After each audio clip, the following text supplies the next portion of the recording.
Today marks a somber anniversary in Spokane. 21 years ago, Nicki Wood and Rebecca West were abducted by a man who had been offering candy in their West Central neighborhood.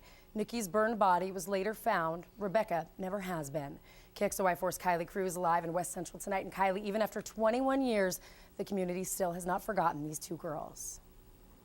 And Melissa, good evening. Rebecca, as well as Nicki's death, prompted the West Central community to open up the city's first police substation right here on Boone Avenue.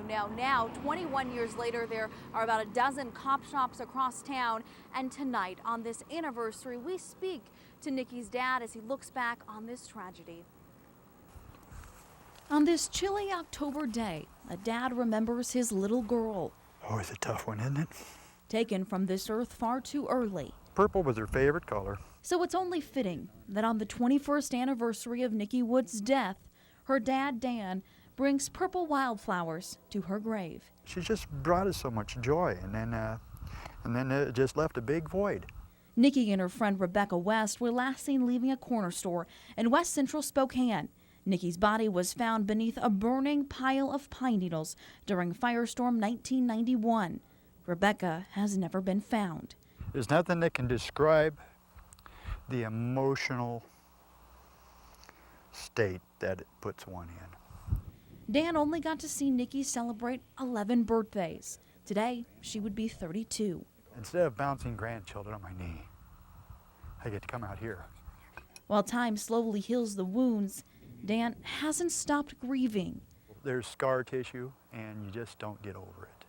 6 years after Nicki and Rebecca's death, this man, Michael Tarbert, was convicted of killing them. Tarbert could be released as early as 2014. I sure hope that he comes around someday and he has a change of heart, because I have nothing but pity for him. Today, as Dan reads the poem on Nicki's grave, she was the perfect rose he wanted for his own. He remembers the girl who would light up a room, the girl whose smile will always be ingrained in his mind, his daughter, Nicki Wood. Dan says just the other day he was rummaging through some old family photos and found the last picture he ever took of Nicki. Understandably, it's been a very difficult 21 years, but Dan wants to tell the Spokane community he appreciates her compassion and support over these times. Reporting live in West Central, I'm Kylee Cruz, KXOY4 HD News.